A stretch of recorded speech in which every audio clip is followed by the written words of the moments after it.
would you guys like to talk about? I mean, you know, what I work on, by training I'm an applied mathematician. So that's my, if you ask me what I really like to do, I'm a very nerdy person. I like to design algorithms and use it to solve problems. That's it. Everything else is fluff. And I start a lot of companies, and I start a lot of nonprofits in different parts of the world, and I enjoy it because it's intensely creative. And I'm mostly interested in, again, solving problems, particularly problems related to poverty at the end of the day. And I think if you're smart, you can do a lot of good and make a return, make a buck on it too, and then you can put the money back in, which is kind of how Ashoka was built. So that's what I do in different contexts. But along the way, I started spending time in China, initially by accident and then more by design, and taught myself some of the language and got around, went off the beaten path, and began to make that also a topic of academic study, just comparing the development trajectories of two interesting countries that follow very different paths. Because if you think about it as a masquerading social scientist, as a mathematician who lost his way and went into social sciences, one of the things that social scientists do, if you're a comparativist, is that you compare. You learn from comparison. That's the centerpiece of any scholarly inquiry in some ways. And I thought one of the neat things was that India and China were two large, populous, civilizational countries that had both endured a century or two of domination by foreign powers and entered the world system of nations at roughly the same time in their contemporary form, 1949 for the People's Republic, 1947 for India. And I thought, and yet they went in different ways. So you had two similar-ish things kind of going different ways. That's kind of a cool comparison. So what can we learn from it? So that's how I sort of started going down this road. And I still do that. I have a lot of PhD students, a lot of undergraduates like you at Harvard College, and at Princeton and other places. And so I enjoy teaching, and I enjoy being in the real world. And I spend a lot of time in Delhi. I grew up, was born here, and I still have a house in Gurgaon. So I'm in and out a lot.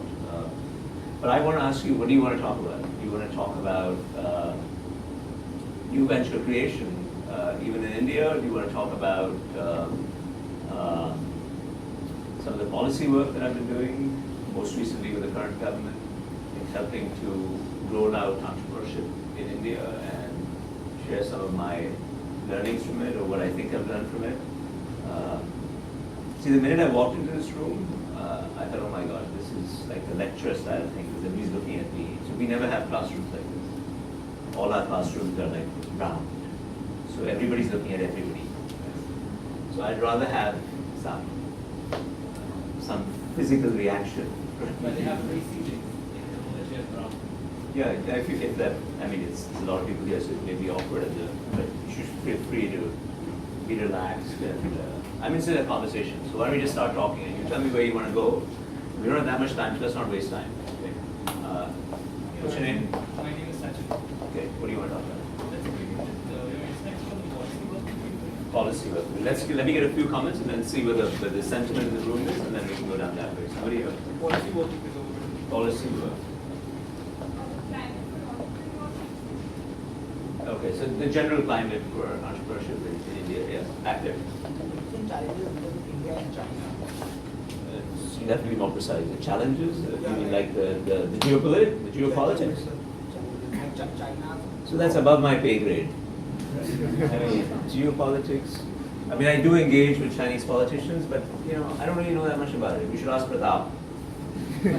Actually, Pratap doesn't know anything about it either. But yeah. I'd love it if you could talk about cultural attitudes towards entrepreneurship and sort of starting out on your own in India and China in a comparative perspective. Okay, so let me start with some of the policy work, because some of it relates to it. And then I can share some of my personal experiences, and I can share how it relates to the academic work also.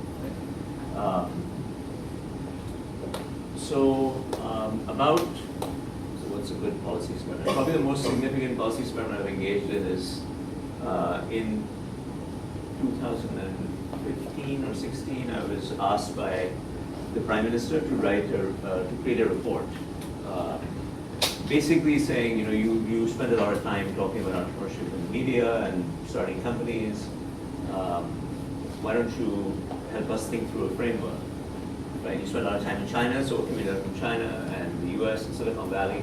Can you create a framework for this? So I commissioned a collection of people who were from diverse backgrounds.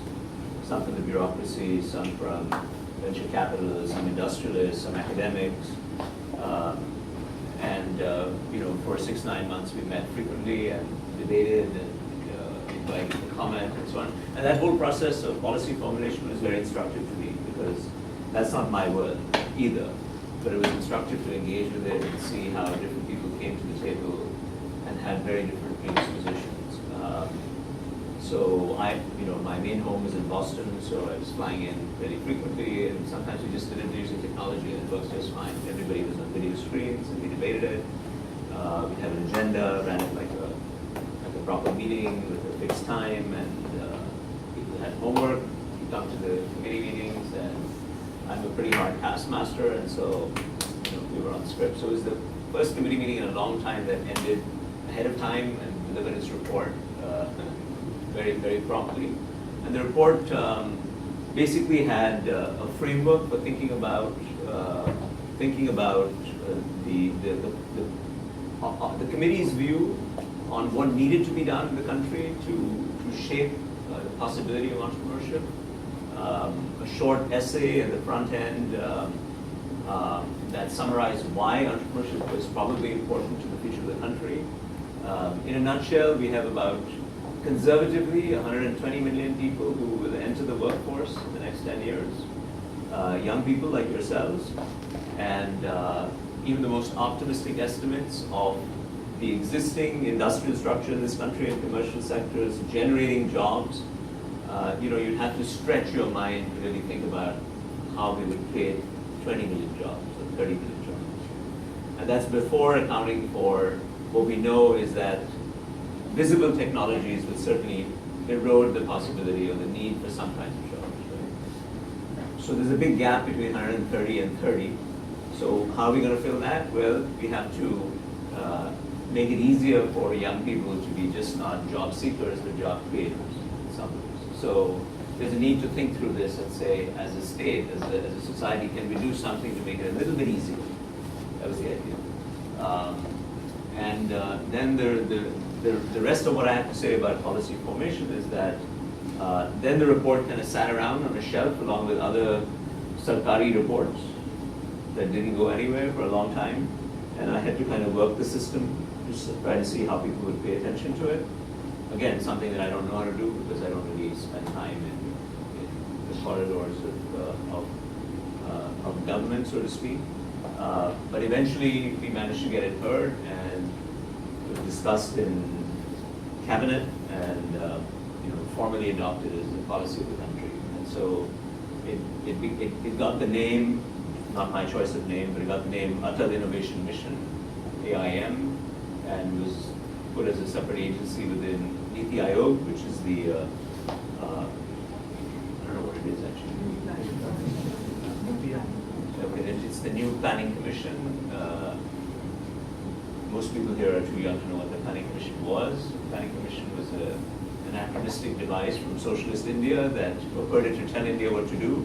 So Niti Aayog hates to be called the new Planning Commission, but most people call it the new Planning Commission. It's a policy body that's supposed to provide input to the government on any and all sorts of issues, primarily economics and society-related issues, not so much national security and so on. So there's a structure within it, and it's a vibrant entity, and I still sit on the board of it, but I'm not in charge of running it or anything like that. So that was my specific policy. There's one diagram from it that I'd like to put up, which is sort of from that report, because it sort of helps me summarize.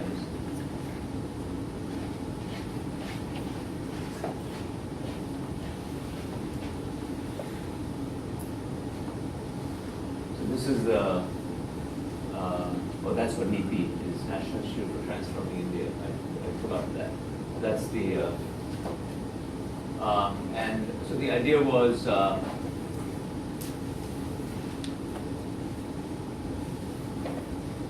this is the wrong slide, but anyway, so the way the report is set up is it creates sort of this pyramid, just to make it easy to, actually this report is online. I'd encourage you, those of you interested in the policy for entrepreneurship, I encourage you to just Google it. You can just type the report name and my name, and it'll pop up. It's a public document, and the first page is a summary.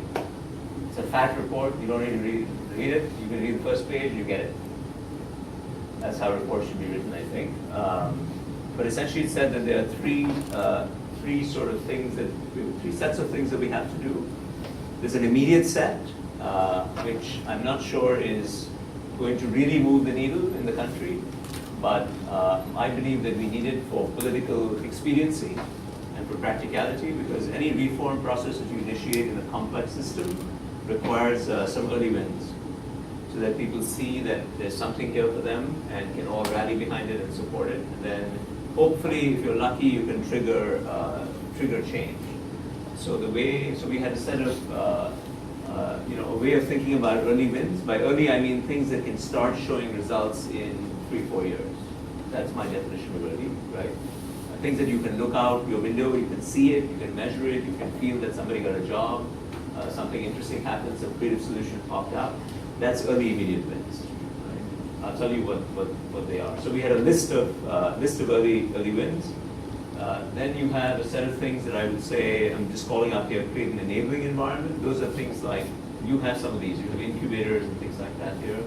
Incubators usually take years and years to get up and running, but still, you can think of it as an intermediate outcome. Right? You can think that in 7 to 10 years, you'll have a vibrant incubator that's producing a lot of interesting results. You can think about beginning to change curricula in universities. So you have an entrepreneurship cell, so to speak, or a department or something like that, or a set of courses in this university. Those did not exist when I was growing up in India, right? So you can see that there are generational changes in curricula and what people want to study or how they're exposed to ideas. And I think of those as intermediate changes that happen in the decadal time spans. Make sense? So the immediate stuff are 2 to 3 years, and the intermediate stuff are 7 to 10. And then the really tough stuff is the cultural context. And somebody asked me, how do families think about it? I think those take generations to change. Because, the bulk of India will still say, beta, IAS officer ban jao, a doctor ban jao, something like that, right? They're going to think really hard before, obviously your parents sent you to a liberal arts university, so, times are changing. But those are cultural attitudes, and those, and so the report was very clear. It said that we have nothing to say about the cultural attitudes. I don't think they're subject to really policy interventions, but rather they are, the philosophical point of view of the report is that that bottom layer change is going to be triggered by changes in the top and the middle layer over time. But it's sort of futile to pretend that you can change them in the immediacy that the political process demands. Because remember, we're an electoral democracy, and so unless you're delivering things that show results fatafat, nothing's going to happen, right? So it's a very practical report. I think it's a conceptually sound report. It's a very practical report, because otherwise it's not going to see the light of day. So in the immediate stuff, what we said was, look, the things that excite people, this is India after all, we love competitions and tamasha, and so how can we do some competition and tamasha? What we'll do is we'll do a lot of contests, and we'll throw out some prize money, and we'll say, okay, we'll give you 1 crore rupees if somebody comes up with a better way to remove arsenic from water, or if somebody does, a better way to check whether somebody's diabetic in a cheap way, or some problem that we know that everybody has in the country and that needs to be solved and not getting solved. So if you do it, we'll give you a big prize. Prime Minister will come, we'll give you a clap, and we'll put you on the front page of the paper. You'll all be happy, and we'll have a lot of events along the way, and something productive will come of it. So we launched a bunch of those competitions, which have been modestly successful. What else did we do? Then I had suggested, or my colleagues and I had suggested, that we should go to high schools in the country, and you guys all studied, some of you studied science in high school, yes? Yeah. Yeah, who studied science? How did you study science? In a book? Yeah. Did you do a lab stuff? Did some lab work? Okay. So most schools in India don't have labs. They don't do lab work. Right? But everybody studies the book. You memorize the book, you do some problems, and then that's how, for the most part, we are taught physics and chemistry and biology and so on and so forth. Schools in other parts of the world don't quite do it that way. My kids are now teenagers, but the way they were taught in the US is they never had a book. There are no textbooks. They were taught entirely with problem immersion, induced phenomena, and so on and so forth. Doesn't have to be that way, but there's an intermediate ground where you have some theory and some experiential learning and stuff like that. So I said, look, the Indian schools are very much stuck in no experiences, but these days, it doesn't take that much. It's not expensive to create experiences. So why don't we create these little maker spaces? Familiar with that term? Little workshops. They call them tinkering labs in this report now, right? And so they launched something called Atal Tinkering Labs. The reason they put Atal everywhere is, I guess Atal means first, and Atal is Atal Bihari Vajpayee, so I think this is the BJP government, so they want to put Atal everywhere. I have no particular affinity or distaste for Atal, one way or another. But that's what they call them. So they're tinkering labs. So we've sanctioned 10,000 of these around the country, 3,000 are working. My own view off the record is that 500 are working really well. 1,000 are probably not doing anything yet, and the others are figuring out what to do. But the ones that are working really well are really quite awesome. I mean, you can go in there, there's a 3D printer, which, by the way, does not cost any money. Very cheap these days. 3D printer, there's some resin material, there's some basic chemistry stuff, there's some circuitry, there's whiteboards and drawing things, there's copper wire, there's like a lot of stuff. There's little simulation packages, there's some soft robots, and the kids are told, okay, go find a problem, make something. So they do things like they make robotic malis, do water the garden, they have something that comes and automatically cleans the blackboard. So they're just doing whatever they're doing. These are kids who are between 13 and 16, 13 and 17 years old usually. So we've opened, by the end of the year we'll have 10,000 of them. And my bet is that, so I consider that to be an immediate experiment. Because again, my criteria for immediate is that you can do it in 2 to 3 years. You can look out the window, you can see it, you can measure it, you can decide if it's working, you can decide if it's a good use of money. And I think it's a good use because it's getting kids to do things with their hands, to make stuff, and to infer principles of science, in effect. And then to go out in the community, find a problem and say, how can I do something about it? Not that all problems are solved by sitting in a lab and mixing materials, but some are. And you can certainly develop creative solutions to some things. Now, will that translate into entrepreneurship in the sense of people starting new organizations that do something that are commercially viable? I don't know. No idea, honestly. But I think it's a bet and a cool bet, so let's try it. In the middle stage, one of the things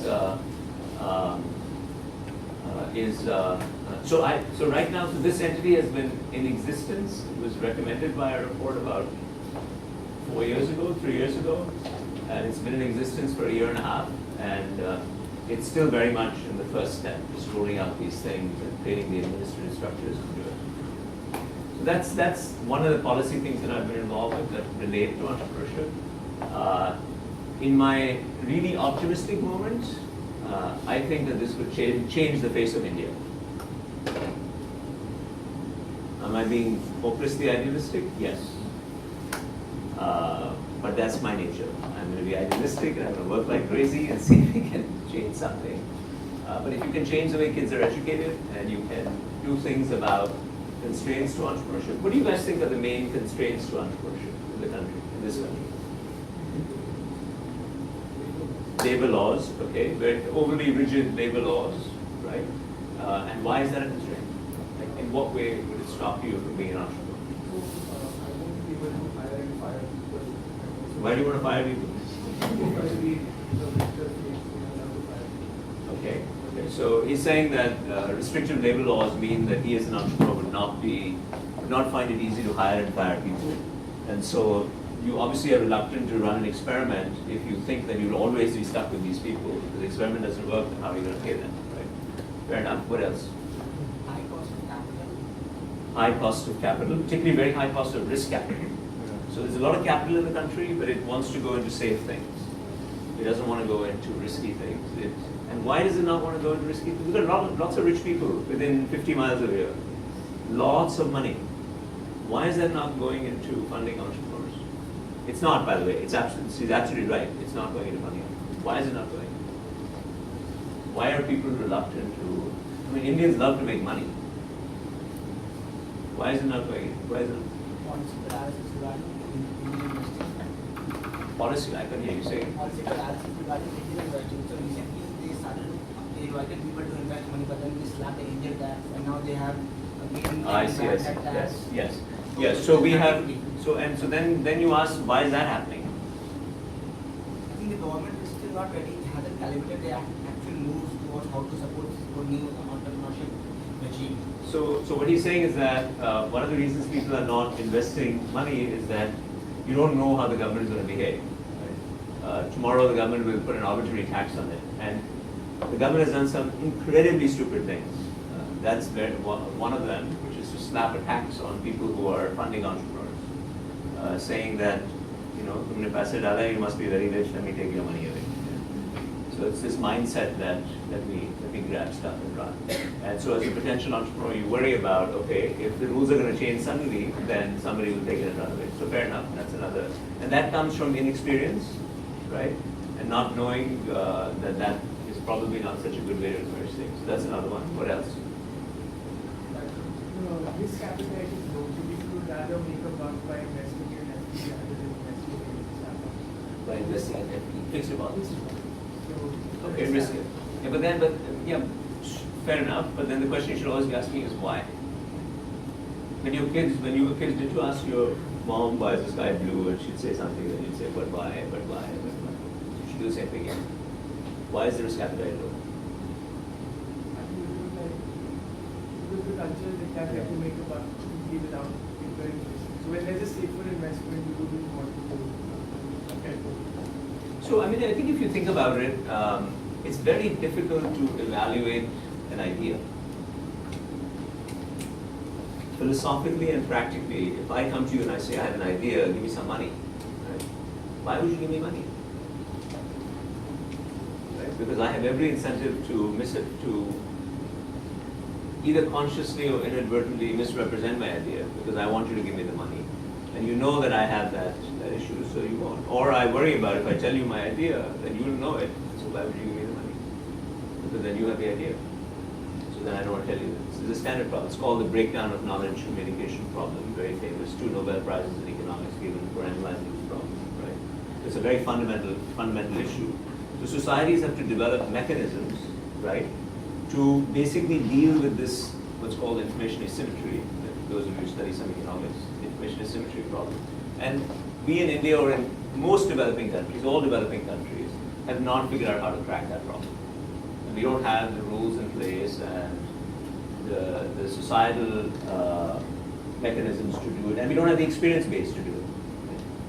So I give you an example. So I've started 2 healthcare companies, and one of them is a medical device company. It's very interesting because it has a lot of science in it. The example I gave you about diabetes is something I work on a lot. And so this is a company that is trying to create a device that you can attach to a phone, and then you can get an instant reading of indicators for diabetes, cardiac failure, renal disease, a whole bunch of chronic things that are affecting our population and actually the world's population quite extensively, but for which either tests don't exist in most parts of the world because the facilities are not there, or they exist and they're very expensive. Even in Boston, in the healthcare capital of the world, which is right where I live, to get some of the advanced tests for diabetes, you have to go to the hospital. And the results will come in 48 hours. And they're expensive. So But if I could do it on my phone and get the result in a minute, and it's cheap, then you're in a whole different ballgame. Right? Now, so that's the company I started to do that about 4 or 5 years ago. But it's an idea. There's nothing there, it's just an idea. Now, if I go, I started in Bangalore actually. So we went to Bangalore and we said, who's going to invest in this? Everybody agrees it's a big problem, and that if you crack it, you will do an amazing amount of good, and you probably will make an amazing amount of money. So they want to invest, but there's nothing to invest in. It's an idea. There's no, all I have is my reputation and some people with science backgrounds, right? So now the way it would work in the US is a lot of people come together, and by virtue of the fact that they have been investing in healthcare companies and healthcare ideas for the last whatever years and years and years, they would have a better intuitive feel for what constitutes a good idea or a bad idea, just from sheer repetition. And they would all sit around a table and they would debate it, and that act of debating it would clarify the idea and would be useful to the entrepreneur, in this case me, right? And through that process, they would have a better sense of whether to invest or not. Here, if I go to Bangalore, there's nobody who's created that kind of company before. There may be 1 or 2 people. There aren't enough people to sit around a table, have that discussion, and to compete with each other to decide who wants to invest in mine. So economists call that a process of price discovery. You have to price the intangible asset. You have to price the idea. And unless you can, effectively, I as an entrepreneur am saying, I'm here to sell an idea. Who wants to buy my idea? Right? You get to invest in the company. So investing in my company is buying the idea. But in order for that auction process to work, there have to be enough people bidding for the idea. And the people bidding for the idea are the people who have some idea of how to bid for the idea. And we just don't have enough of them. Why don't we have enough of them? Because we just started. So it's not that we're deficient in it, we just started. So every society has to go through that process. So right now we're at the stage where there's not enough of us who've done this. So there's not enough of us bidding for it. Therefore, we don't know how to value ideas. Therefore, we say, let's put the money in the fixed deposit or buy a plot of land, which we can touch and see. So we feel, okay, this feels better. So passbook mein likha hua, fixed deposit ho gaya, and land khareed liya, we bought some land, we're happy with it, we understand all that, right? But idea, that's dangerous. So there's no risk capital. That's the reason there's no risk capital. On top of that, you have the government doing stupid things, and you have a dead planted entrepreneurship. So that kind of stuff we try to address in the second layer, where we put some guidelines and rules and simple ways to suggest how we get this process started. We put in a list of things, say, we don't quite say it this way, but in this context, we say, please don't do these stupid things, and we list these 10 things, please don't do these. These are things that you should not do, these are things we should do, and then we hope that the bureaucrat who's in charge of it reads the report and generally follows it. I don't know whether that's what's going to happen, but we'll see. But that's in the middle layer. And as I said, the bottom layer, we're not going to do anything else. Okay, so what do you think? Yeah. So do you think, like in China, the state-owned entrepreneurship thing has curbed this problem of information asymmetry and all the knowledge background problem you're talking about? Okay, so has the Chinese government curbed this problem of information asymmetry? Yes, to a greater extent than we have. And the reason is that China has, very roughly, China has managed to accumulate enough monetary surpluses by virtue of having a very efficient factory production system for 30, 40 years, becoming the factory for the world. And that money has gone to the state, to the Chinese company, has been used to forcibly jumpstart this process. Not in an efficient way, but to forcibly jumpstart it. And so when I said that one of the core problems that we have is that I have as a healthcare entrepreneur, is I don't have people sitting around who have any idea of the science and any idea or experience base for how to value my idea for a test for kidney failure or cardiac failure, right? They look at it and I say, this is science. This is science that I'm doing, that my lab is doing. And I say, evaluate it and give me the money depending on how much you think this is worth. They don't know the science. So China, if I were in China, and I was a Chinese entrepreneur, I would be sitting there, the state would say, okay, we don't have that experience either, but here's $10 million. Go get some great Chinese scientists from somewhere else, from Princeton and Stanford, and tell them to come sit in the room and debate this idea with you. I'm caricaturing, but that's essentially what's happened. So they've used brute force to jumpstart the process. And they've done that 15 years ago. And now there's enough numbers of companies that have gone through it, right? In gaming, in medical devices, in cyber, in different things. And so now that experience base is starting to build up. So the answer is yes, they're 10 years ahead. Yes, they have more surpluses to jumpstart the process because of other economic things that they did starting in 1978. And that's true particularly on the Eastern Seaboard. That makes sense?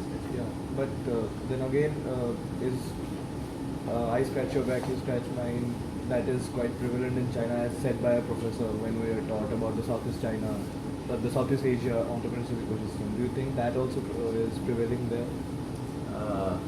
I'm not getting the word. I think he mentioned it's called Gongshu or something. Oh, Gongshu. Yeah, that, I mean, that's the thing that everybody wants to talk about.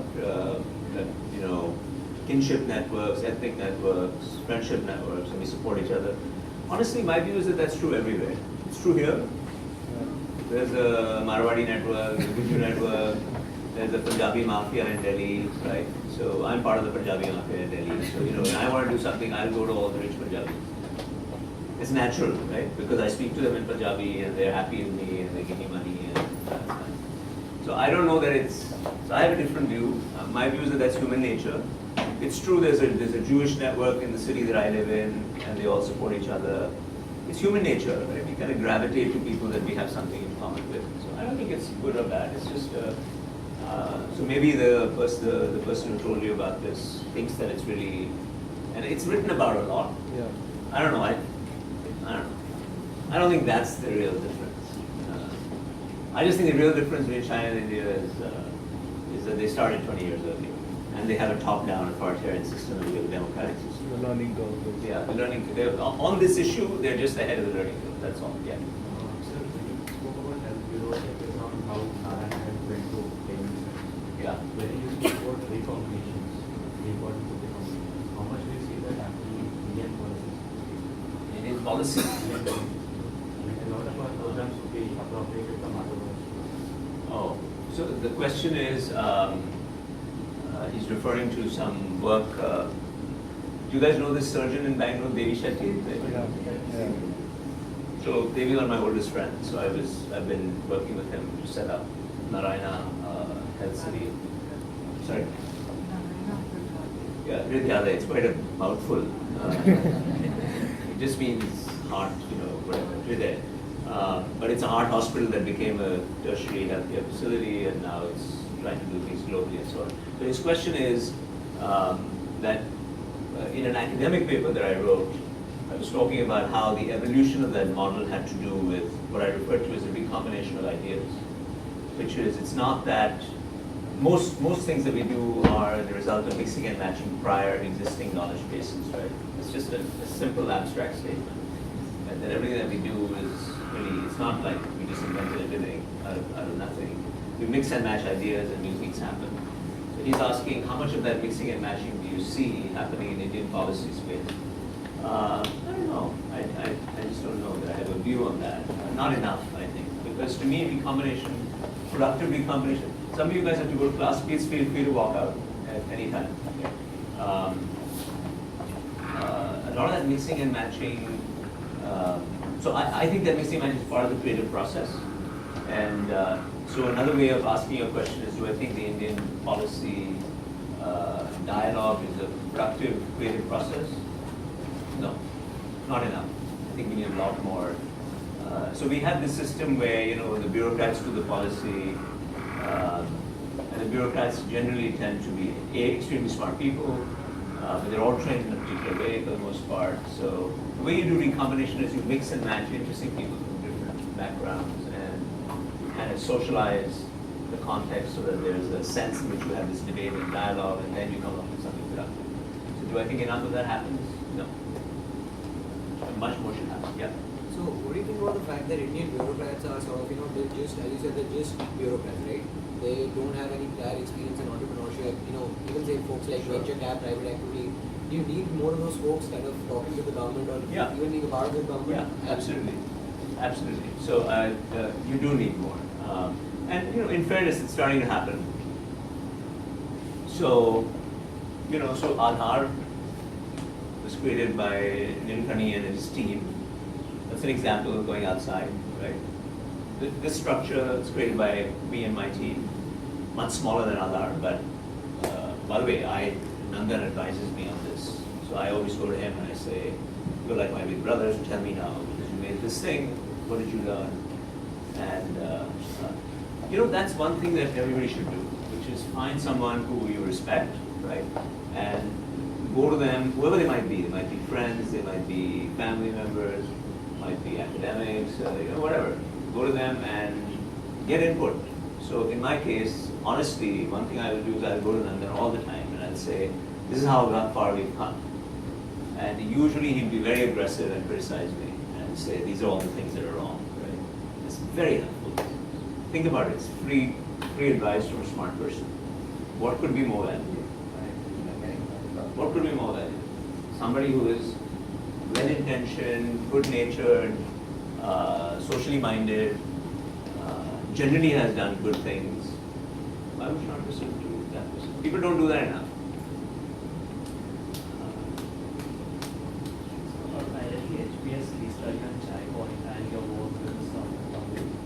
Why did you read that? As part of the course.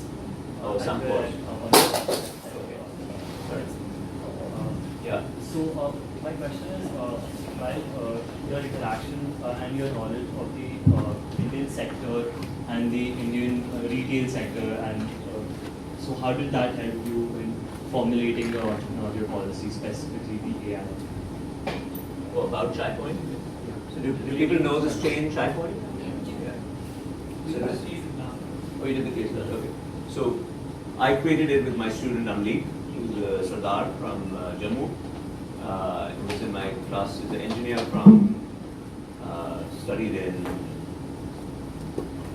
somewhere in Punjab. And then came to HBS after working at Microsoft. Really smart guy. So he and I started Chai Point. But our initial idea was very simple. The initial idea was that a lot of people drink chai on the road, the dhaba chai, or if you're a really poor person, you're drinking, what in Bombay they call cutting chai, which is like that really tiny amount of 5 rupee chai, one cup, that's it, because that's all you can afford. And you're doing it in dirty surroundings, and there's a little chokra boy running around pouring it in a plastic cup and giving it to you. So Amrik and I thought we can do this better. We can do this cleaner, cheaper, better, in a nicer setting, even for the poor people. And I bet we can make some money off it. So we ran an experiment. We opened a shop in Bangalore, in Koramangala. Who's from Bangalore? So in Koramangala, right near the old passport office, we opened a shop. And we started experimenting. Total disaster. Nothing worked. Nothing worked. So we did this for 2 years. We shut down the shop, started it again, shut down the shop, starting it again, trying to get the economics right, trying to get the consistency of the chai right. Then the local community. So the chai community is mostly a Muslim community, at least in that area. So they got upset at us. They said, why are you opening this? This is our dhanda. So we had a lot of problems. But eventually we figured out how to make it. And then we opened a bunch of stores, and the stores got better and better and better. The economics got better and better. And then once it was a established idea that was making money, then private equity came in and put a lot of money into it and scaled it up. So the question you asked was, how did your knowledge of the retail sector affect the evolution of this? Well, the first thing I'd say is that neither of us had any knowledge in the retail sector. Right? Because I'm a nerd. I sit in my office and I design algorithms. I don't know about retail, other than my family buys things in the shop. And Amlik is a techie, so we don't have any knowledge. That's the first thing. So I think it's just experimenting. But one thing we realized that because we wanted to ultimately compete with Starbucks and Cafe Coffee Day, so we decided. Oops, you okay? Careful. Because we wanted to compete with those guys, we made 2 decisions early on. We said that whatever we design in the tea stores, let's design it with a view that we will have 5,000 stores. at least, in the country, because otherwise it's not going to work. And don't design it as though you have 10 stores, because then whatever you design, you're going to have to redo after 10 stores, and we think we should be able to have 10 stores pretty easily. So that was a good decision. And the second thing we decided that whatever we do, we should not do the same thing as Cafe Coffee Day and Starbucks, because you'll never catch up with them. So we have to do something different. So the different road that we went, we decided we're going to go down the road of doing a lot of machine learning and a lot of robotics. So we made a chai robot in Chennai.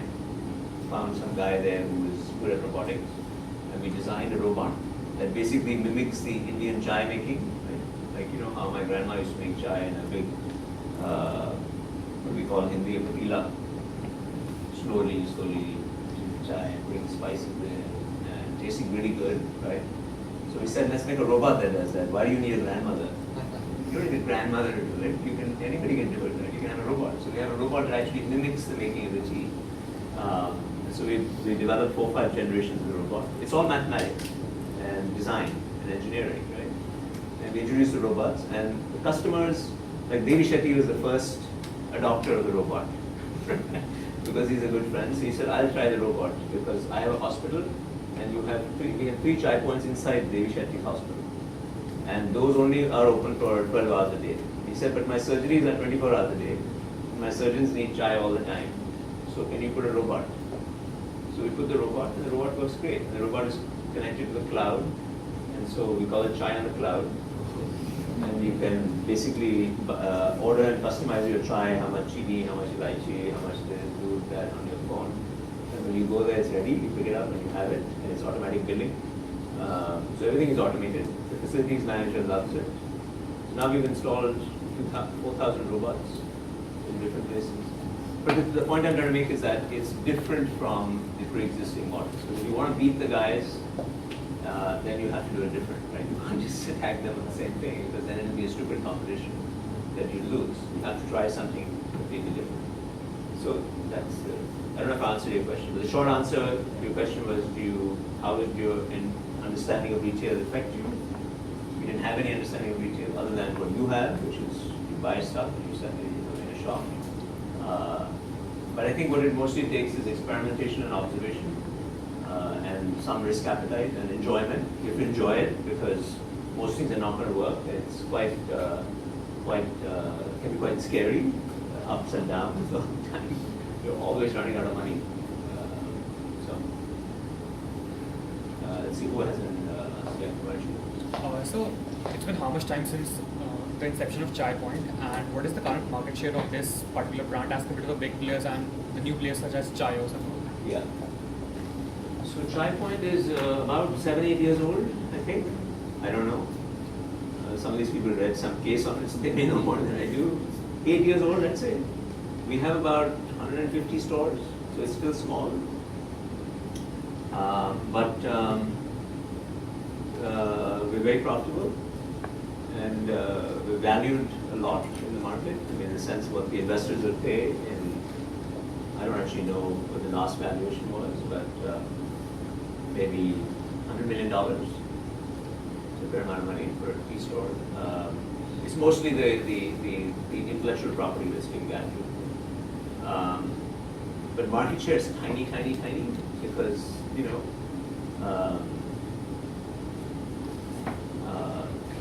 CCD has maybe 2,000 coffee stores, a lot of tea knockoff stores. So we don't use market share as a proxy. So in Bangalore, we're the #1 brand, ahead of Microsoft, ahead of Starbucks. If you ask on brand recall, we're the #1 brand, because we have 80 stores in Bangalore, so it's everywhere. We're literally the #1 brand. We're ahead of everybody else. That's a good result. But other places, we're very tiny. Like in Gurgaon, we have 20 stores. Other places, we're very, very small. But we stopped worrying about stores. We still open 1 store a week in India, but our focus is on the robot, because we have to do it differently. We have to keep reminding ourselves we don't want to play by their terms. Their terms are stores, cups of tea, market share. We want to use those rules. I want to play by my own rules, because then I'll win. My rules are I'm going to do robots. people are like robots. And they see the robot, they see the child, it's cool, it's cheaper, it's good, it's almost as good, it's not quite as good, almost as good, but it's very cheap and it's very, very convenient, so why not? By the way, we now make the robots in China because India's robotics expertise, we exceeded that after the second generation of robot. The guy in Chennai was making it for us, couldn't keep up. So now I moved the facility to Shenzhen, southern China, which is like the manufacturing capital of the world, and there's lots of people working with us. So they're doing the next generation. So now we have to worry about a different thing. We have to worry about geopolitical risk, because if India and China start fighting, then that shipment will not come. So now we're trying to get the Chinese guy to open a factory in Vietnam. But then he says to us, I'll open a factory in Vietnam if you guarantee me so many robot orders. And we're not at the stage where we can guarantee the robot orders. So we're stuck in this little dance where we're trying to anticipate risk and do something about it. So you mentioned the outreach. Yeah. So what were the reasons for those two cases? Reasons for the failures. Lack of consistency. Can you hear? Lack of consistency in quality was one. In the first store, the workforce thing was not an issue, but by the time we reached 15, 20 stores, we had a huge workforce problem because we couldn't find enough people who were trained enough to respond to the customer needs in real time and have the consistent quality and dress up cleanly and so on and so forth. And the kids who work in the store are mostly from small towns, and they come in and we train them. You train them in everything. You train them how to dress cleanly, to take a shower every day somewhere, cut their nails, wear a head net. We're the first retail chain in India to have a head net so that your hair doesn't fall into the food. Wear gloves to handle food. So there's a lot of like little things because you want to both substantively and symbolically look different and be different. So that people notice these small things matter. It just took time to figure out what these small things are and how we were going to get things done. And then we set up a training academy. So we have a training school within Chai Point that trains these people. And then we made friends with the Indian Army and we made friends with the Catholic Church because they send us a lot of people. And we really want Indian Army people because they're tough. And when the gundas come, because there are gundas everywhere in retail, and say, if you want to run a shop here, you have to pay hafta. So you want the Indian Army guy. So these are practical lessons that this nerd has learned. So by the way, when we get threatened, we've got a new routine to make sure that the guy doesn't work, which is when we can't figure out a way to get the thug to go away, we'll ask for a bribe. We say we don't pay bribes, which has worked, generally. And we say, oh, the founder is American. It's not true, I'm Indian, but we say that, and so they can't pay bribes, not allowed. They'll get jailed in the US, so they believe that usually. Then if that doesn't work, then we do a little theater exercise, which is very cool. Theater exercises, we usually by the time that we are threatening to the gunda, and the gunda wants to shut us down, it means that we've succeeded. Right? Because otherwise the gunda won't be threatened. If we've succeeded, that means there's a customer base that really likes us. So we invite all the customers to the shop by saying free chai. So they all come out. Then we say, Gunda has said to shut it down. So we are shutting it. And then we shut the store. And usually the community gets upset. And they put pressure on the Gunda and we do.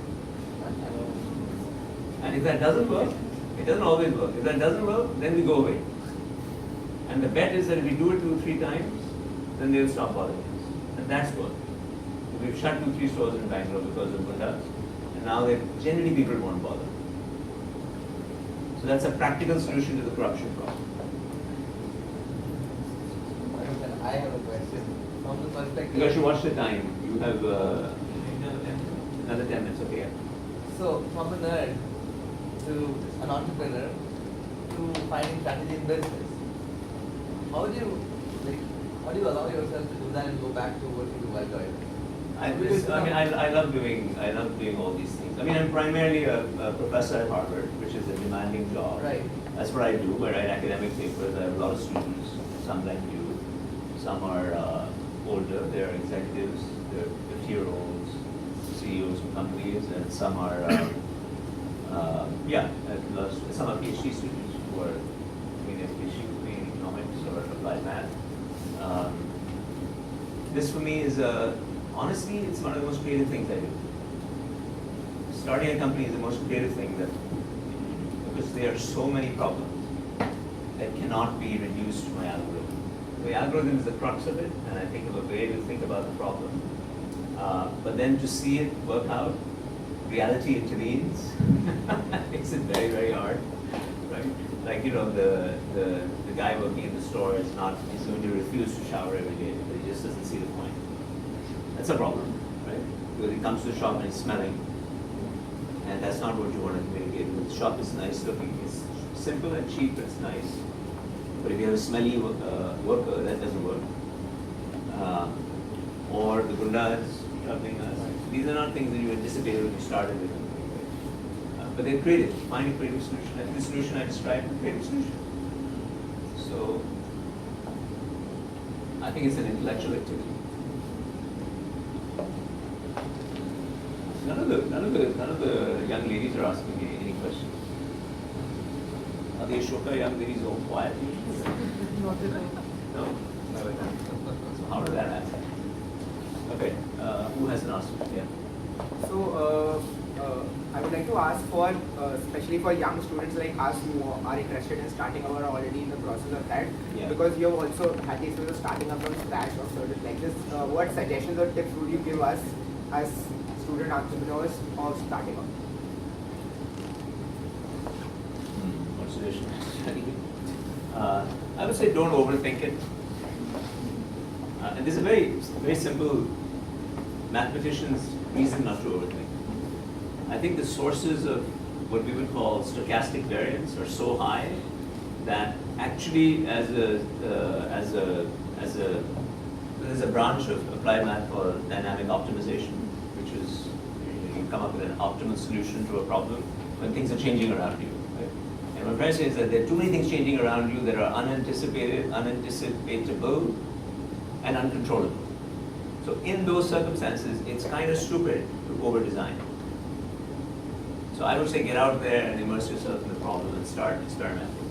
Just like Amrik and I did with the first chai point. We thought it would take us 3 months to get right. It took us at least 24 months.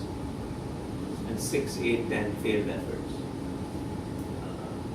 Actually, we had a third person who was a co-founder, another one of my students. And he ran a parallel effort in Pune. And after 2 efforts, he decided it's not for him. Which is fine. And so he bailed out. So you have to, that's normal. And I have had many failed ventures. I have one in Dubai right now that's really in the process of dying. And it's extremely painful. Because my partner there is also my student, has been working on it for 5 years, and I'm trying to tell him it's not going to work. We should shut it down. But he doesn't want to give up. So that's normal. What's the relationship between entrepreneurship and meritocracy? And what? Meritocracy. And meritocracy. Good question. So meritocracy. So I have this project which Pratap is a part of here, which started about 4 years ago to think about the idea of meritocracy as an organizing principle in societies. So do you think India is a meritocratic system? Not really? Why not? Why not? Due to affirmative action policies? Okay, so he's saying India is not meritocratic because of affirmative action, so reservation policies and so on. Okay, anybody else have a view? So favoritism and kinship networks and so on, promoting their own. Okay, But how did you guys get to Ashoka? Wasn't there an application process? Yeah, so is Ashoka meritocratic? Are you generally better than the people who didn't get it? But the truth is you don't know. Because you don't know who didn't get it. But the belief is that you are, right? There's an admission process and you apply and there's a set of tests and so on, right? Anyway, what I'm trying to say is that attitudes to meritocracy are very complex and they're the result of societal dynamics and senses of fairness and redistribution and so on and so forth. So I started this because I have I love fine wine. And so I have a fine wine partner who's a historian of China. And when we get together and we sample fine wines. And so he and I started having this debate about meritocracy. Is China meritocratic? Is it not? Etc. And so we said, okay, since we can't decide, let's invite a bunch of colleagues. And this being Harvard and Cambridge, which is a very vibrant intellectual community, we very quickly had 20 people from different disciplines, philosophers, historians, legal scholars, economists, sociologists, political scientists, historians, coming and saying, okay, let's, and this quickly grew into a collective. So there's a project that I then called the Meritocracy Project. We don't know, 5-6 years, we met half a dozen times in China or in Delhi or Cambridge. So that's the context of meritocracy. So what's the connection of meritocracy to entrepreneurship? I mean, I think that entrepreneurship is one way to, if there was genuinely, we didn't have barriers to entrepreneurship, which is not the case here. We have a lot of barriers that we started talking about, lack of risk capital, arbitrary action of the government, etc. Entrepreneurship is one device through which you could nudge a society into being more meritocratic. Because if somebody had a talent and wanted to express it by being an entrepreneur, so I should be clear that even though I'm using examples because you asked me about Chai Point and I told you about my diabetes company, those are for-profit ventures. But to me, entrepreneurship is doing anything creative. So one of the ventures I was involved with early on is something that Pratap was involved with also, called Parliamentary Research Services, PRS India, which is a non-profit. So it was started as part of the starting team 15, 12, 13 years ago. It's a non-profit. That's a very entrepreneurial venture. It's a very clever, simple idea that honestly I think has had more impact than many things that I've done in terms of changing the quality of parliamentary debate and discourse in this country. Anyhow, so entrepreneurship is anything creative, and if you did the thought experiment, if you genuinely had a system where somebody who had an idea would not be limited by their circumstances and would have the ability to express it in the form of a creative venture, that would be, in the limiting case, a very meritocratic society. That's the connection. We don't have that. That's an ideal state in some ways, in my mind. What do you say is the primary difference between, let's say, business schools in Singapore or abroad and business schools in India? I mean, I'm not asking about something that's conventional. I mean, in your opinion, what do you think is the most important differentiating factor, and how we could that? So, what you're saying, what's the difference between business schools in India from those in Singapore or in any outside? Your take on that. Sorry? Your take on that. My take on the differences in my take on the differences. I think the ones in depends where you're comparing to. The ones in India, tend to be overly academic. A lot of book learning and things like that. Than the ones in societies where there's a lot of coming and flowing of talent. So I would include both Singapore. You use Singapore as an example. I'm very fond of Singapore as a place to study. And the reason I'm fond of it is not because I have some great affinity with Singapore. It's just a place where talent goes in and out. It's easy to get to, easy to get out of. So you always have a mix of people there. And that's a good ingredient for a place that triggers creative thought. Right? And the US is like that too. I don't know if Trump is going to shut it down completely, but if Trump doesn't screw it up, then the US is one reason why it's in the US is that you've got a lot of people coming and going, and it's interesting and fun, you're exposed to different ideas. So that's the primary difference, that in those places, somehow the business schools have evolved into having a much more practical aspect of their education. than the ones, than even the best ones here. Even IIM or ISB, I don't think are able to do that yet. It's just my view. Yeah. I have two questions. First, you say that entrepreneurs should take risks, but as we are students, we don't have that much financial stability for the person. Yeah. And our parents usually don't support the idea of investing in some venture and Yeah. partially also keeping the risk of, getting successful in our lives, for instance. So do you suggest that we should start working on something and then work side by side, running a startup or something? Because that's crucial. And second of all, what role does education play into the whole entrepreneurial journey? Should I be acquainted with all the economic phenomena to start something up, or should I just go into it and just figure it out while I'm at it? So first of all, I think that on the education side, I think, so my daughter is a freshman in college in the US. And so she's probably roughly your age. And so when she says, what should I do now? I say, whatever you want. Just do enough of everything, right? Just sample, at this age, just sample a bunch of stuff and do it as well as you possibly can. That's what I really care more about as an educator and as a parent, that whatever you do it as well as you possibly can. Really get into it and enjoy it. That's, I don't think whether you know all the economic data is going to make a whiff of a difference in starting a venture or anything like that. Nobody's going to care.